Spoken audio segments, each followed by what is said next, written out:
ദൃശ്യം 3 ഒരു പക്ക theatre experience തന്നെയായിരുന്നു. ആദ്യ 2 പാർട്ടിലും നമ്മൾ കണ്ട ആ ഫ്രാഞ്ചൈസിന്റെ ഫീൽ തന്നെയാണ് ഈ തേർഡ് പാർട്ടിലും കൃത്യമായി നിലനിർത്തിയിരിക്കുന്നത്. ഒട്ടും ഫോഴ്സ്ഡ് ആക്കാതെ വളരെ ഓർഗാനിക് ആയിട്ടാണ് കഥ മുന്നോട്ട് പോകുന്നത്. ഫസ്റ്റ് ഹാഫ് മുഴുവൻ ഒരു പക്ക ഡ്രാമ ട്രാക്കിൽ സ്മൂത്ത് ആയിട്ട് പോകുന്നുണ്ട്.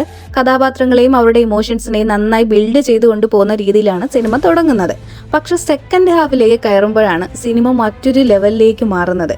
കഴിഞ്ഞ പാർട്ടിൽ പോലെ തന്നെ ഇവിടേക്കും ഒരുപാട് സർപ്രൈസ് മൊമെന്റുകളും ട്വിസ്റ്റുകളും ഒക്കെ വരുന്നുണ്ട്. പക്ഷെ ഈ സിനിമയുടെ പ്രത്യേകത എന്താണെന്നാൽ ഒരു പ്രത്യേക സീൻ മാത്രം സ്പോയിലർ ആണെന്നല്ല, സിനിമ മുഴുവൻ തന്നെ ഒരു എക്സ്പീരിയൻസ് പോലെ തന്നെയാണ് മുന്നോട്ട് പോകുന്നത്. സിനിമയുടെ ഏറ്റവും വലിയ പോസിറ്റീവ് അതിന്റെ എൻഗേജ്മെന്റ് ആണ്. ഒട്ടും ബോറടിക്കാതെ ഒറ്റയടിക്ക് പോകുന്ന രീതിയിലാണ് മേക്കിംഗ്.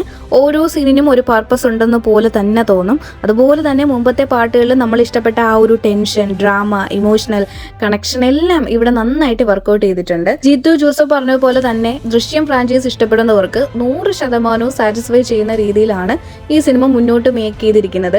ഇവരുടെ ആ ഒരു കോർ ഫീൽ സിനിമ ഒരിടത്തും കൈവിടുന്നില്ല. അതുകൊണ്ട് ഈ ഒരു ഫ്രാഞ്ചൈസ് ഇത്രയും നന്നായി കണക്ട് ആവുന്നത്. ഇനി ആളുകൾക്ക് ഈ ഒരു പാർട്ട് ഇഷ്ടമായാൽ 4th 5th ഒക്കെ വരാനുള്ള സാധ്യതയുണ്ട്. അതിനുള്ള ടൈലന്റും ആ ഒരു സിനിമയുടെ ലാസ്റ്റ് കാണുന്നുണ്ട്. പക്ഷേ വെറുതെ സിനിമ കറക്കാൻ വേണ്ടിയിട്ടുള്ള ഒരു തുടർച്ചയെ ഒരിക്കലും ഫീൽ ചെയ്യില്ല. കഥയ്ക്ക് ആവശ്യമുള്ളിടത്താണ് അവർ ഓരോ പാട്ടും കൊണ്ടുവരുന്നത് എന്ന് വ്യക്തമായിട്ട് മനസ്സിലാവും.